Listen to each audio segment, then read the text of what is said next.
Hi and good day everyone. My name is Fong Hawing and my entry number is 279987. We are from Group 1 and will present our case study which is Japan Monetary Policy Accommodating Inflation Unconventionally. These are my group members.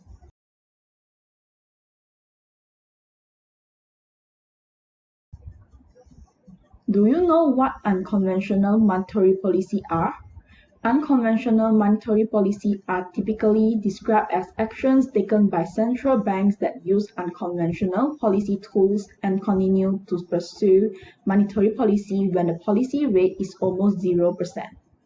Central bank will use these measures only if conventional monetary policy tools such as policy rates, minimum reserves, open market operations fail to achieve the desired effect.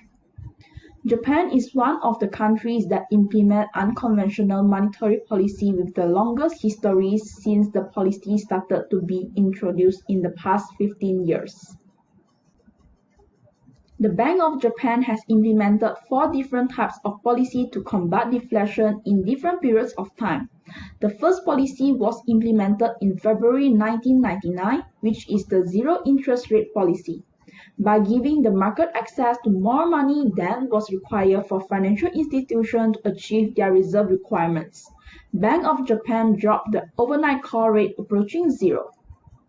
The second policy is quantitative easing policy to have 3 separate effects on production. These 3 separate effects are an increase in money supply that causes an excess of liquidity in the banking system that help economy to recover from recession.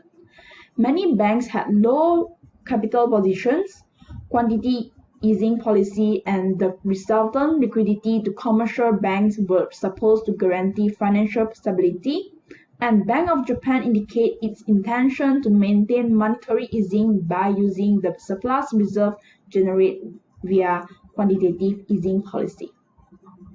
The third policy is a comprehensive monetary easing policy, which was implemented in October 2010.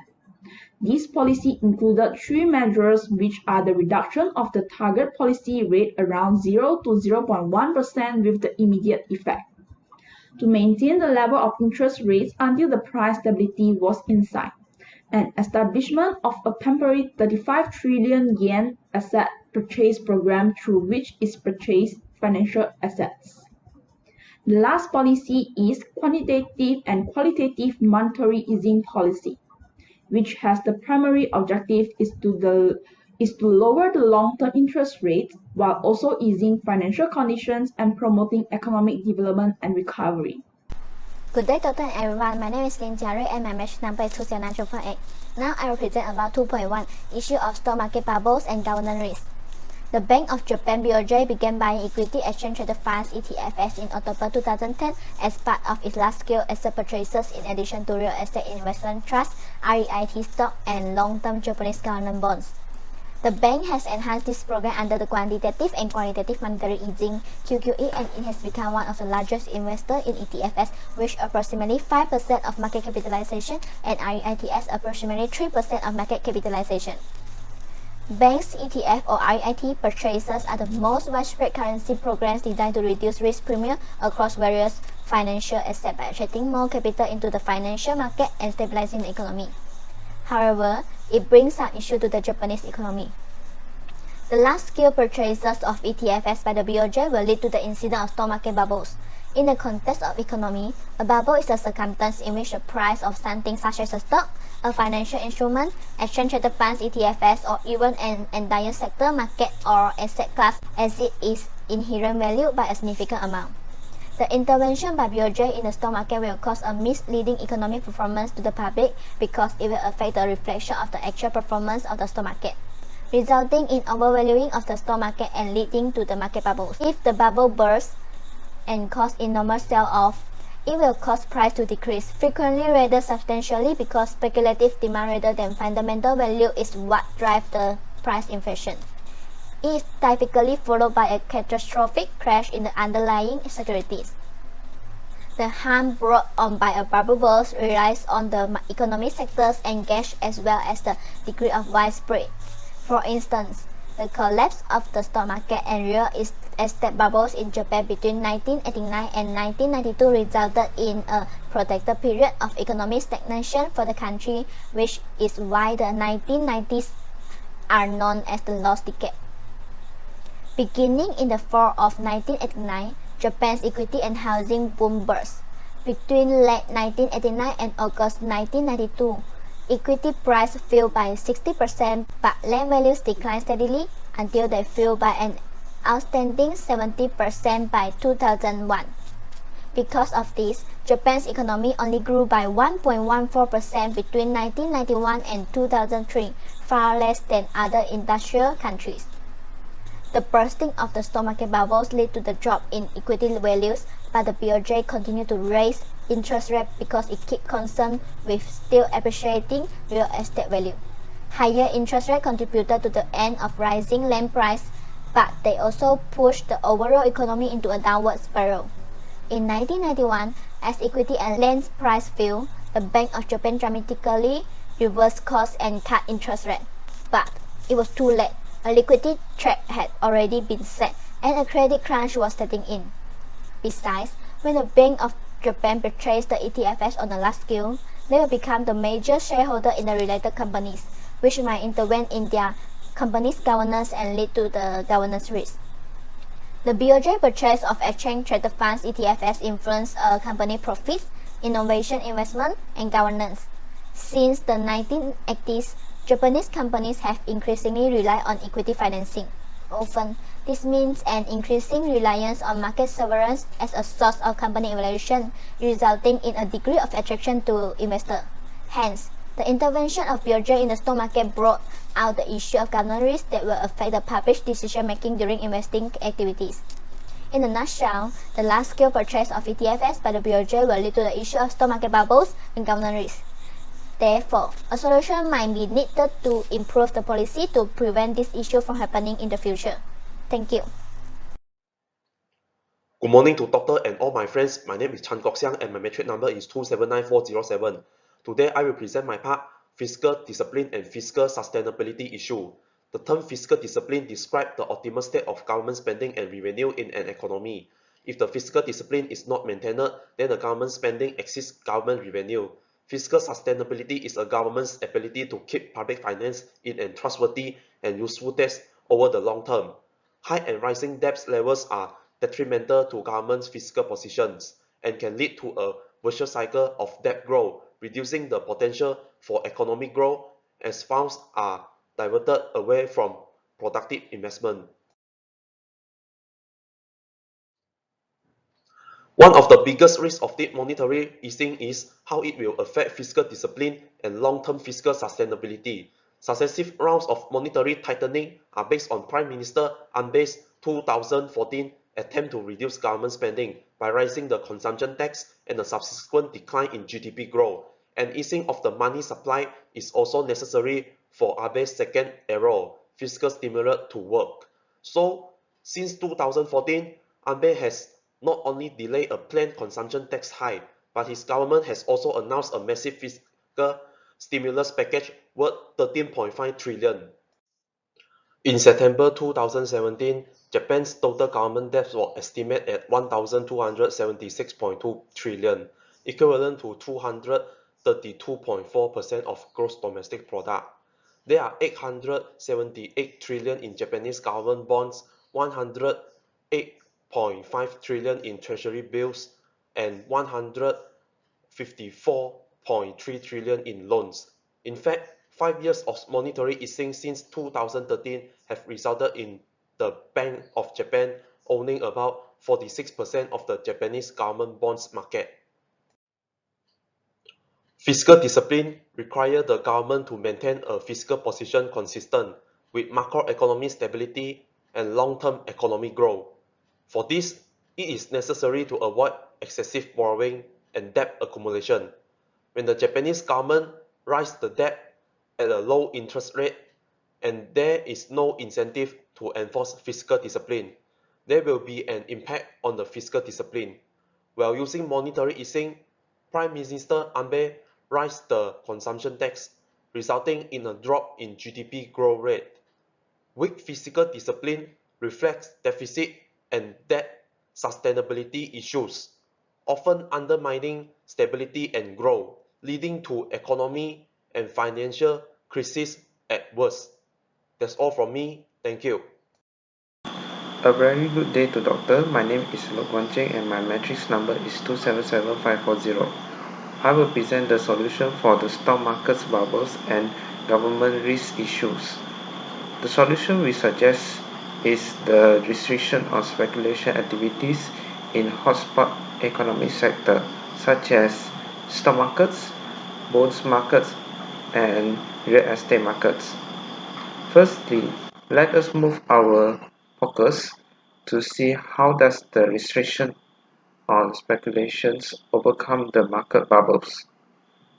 This policy is necessary to assess the market risk, maintain the consistency of capital flows, and improve the economics fund allocations efficiency. Here we need to understand how the speculations activity related to the market bubbles. Speculation bubbles occur when the exaggerates expectations of futures growth and price appreciations or other external factors such as wars and uncertainties of geopolitical. Exclusive demands push up the price above the normal price abnormally.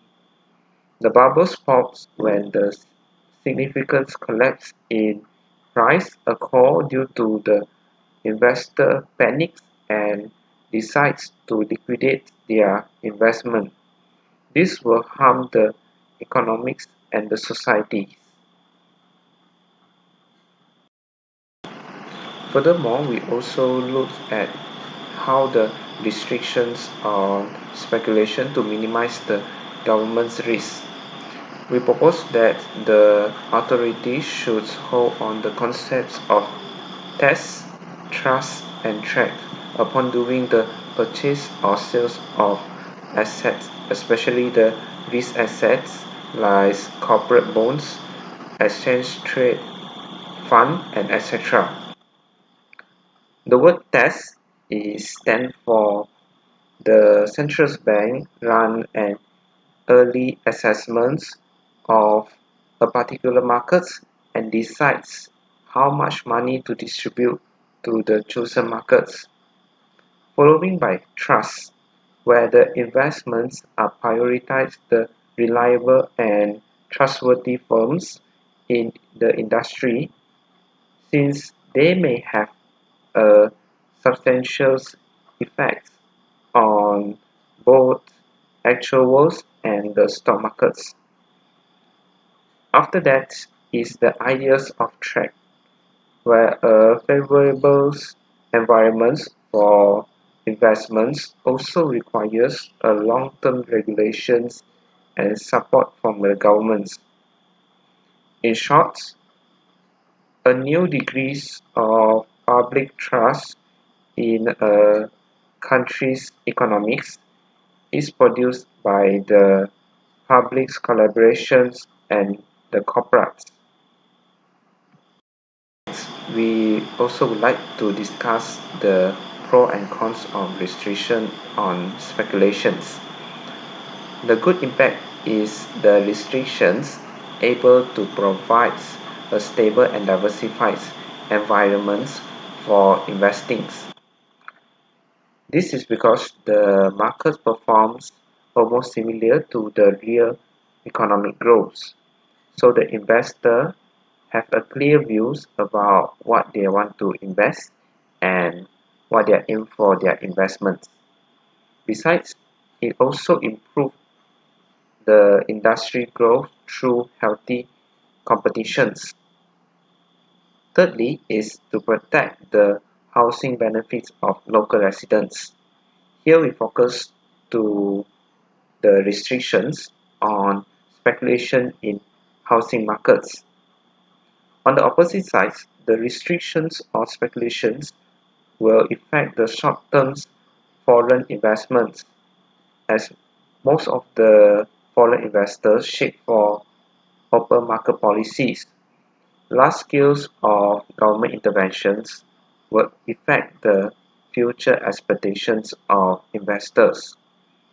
Moreover, the short-term restrictions also reflect the depreciation of Malaysian ringgit because of the outflow of capitals. However, these are more to short-run effects.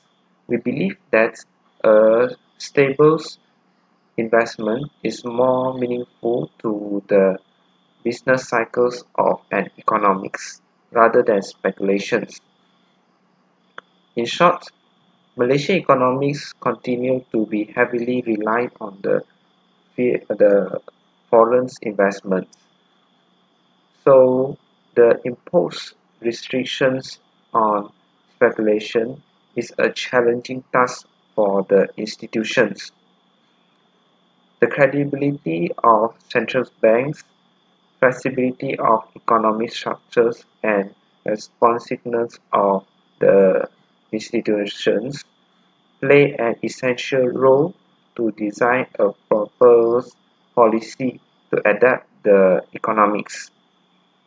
All in all, the government should take a lessons from the ASEAN's financial crisis in 1997 in designing a policy that related to the speculations and investment, so that makes our economics further develop well and um, protect the local investors.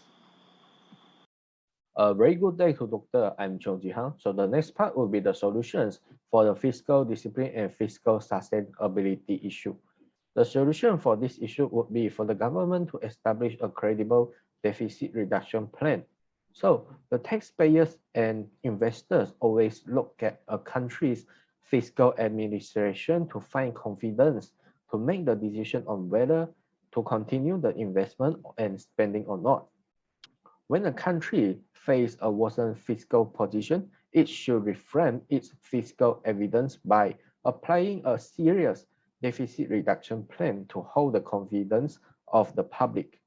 Besides, the country should not expect that they can just rely on the future economic growth to overcome their fiscal problems, because the fiscal problem in most of the countries are too hard and large to be settled by the economic growth by itself. Deficit reduction plan has some important benefits. First, a country that intends to get a better financial condition will definitely be able to make sure that its fiscal policies are sustainable and are on the right path. Second, by applying a serious deficit reduction plan, a country can persuade the public in an open manner that it is cautiously operating its fiscal house. A country will face many challenges when it is going to proceed with its fiscal activities if it doesn't have a credible deficit reduction plan.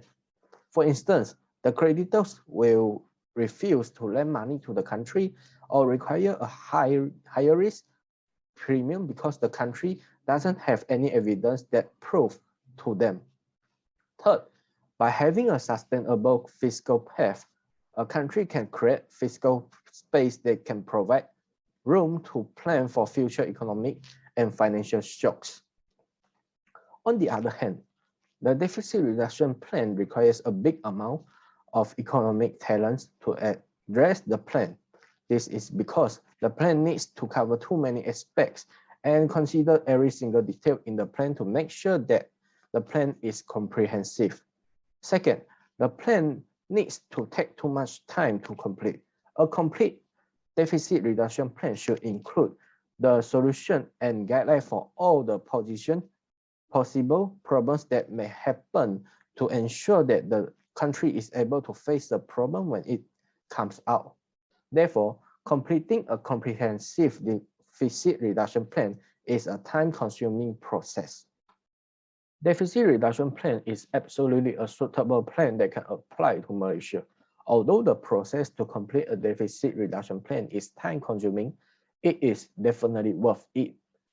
The reason why it's suitable to apply is because by having a deficit reduction plan, the investors and creditors will feel safe and confident in Malaysia.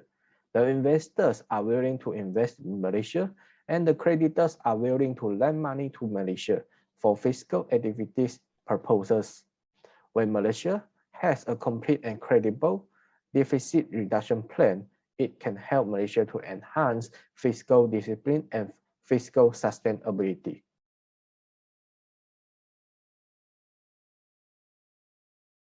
Good day, everyone. My name is Liu Xiuyan, metric number 2799995. Today, I'm going to present the policy that implemented in Malaysia. The policy that used by the governments to solve recessions and deflations is expansionary monetary policy. Expansionary monetary policy is implemented through a variety of tools such as open market operations, discount rate, and reserve requirement. Firstly, open market operations are one of three key tools that are used by the Federal Reserve to achieve its policy objective. To increase the money supply, the Federal will purchase bonds from banks, which injects money into the banking system.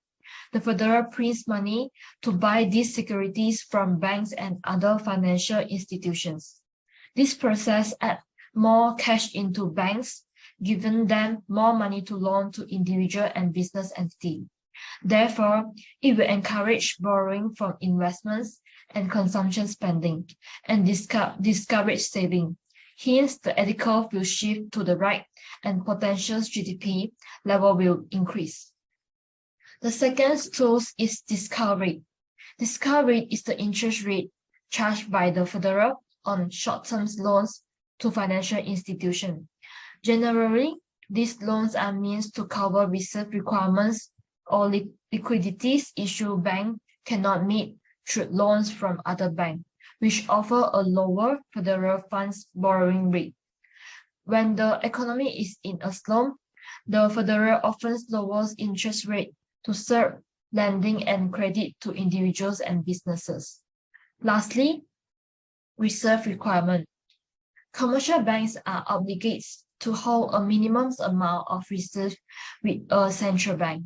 In order to increase the money supply, the central bank may reduce the reserve requirement. In such a case, commercial banks would have extra funds to be lent out to their clients. The purpose of this study was to investigate if the introduction of the QQE regime enhanced these macroeconomic impacts that will result in continually rising real output and inflation. In terms of transmission channels, the conventional interest rate and asset price channels seem to work as expected and have contributed to the macroeconomic consequences. In this research, two problems are identified and the best method is offered to resolve them. First, the issue of stock market bubbles and governance risk will arise as a result of the Bank of Japan massive purchase of ETF. In order to lower government risk, preserve the constancy of capital cash flows, and increase the effectiveness of fund allocation in the economy, the government should impose limitations on speculating in the hotspot economy sectors. As a result, putting curbs on speculation into place is difficult given the central bank reputation and the market flexibility.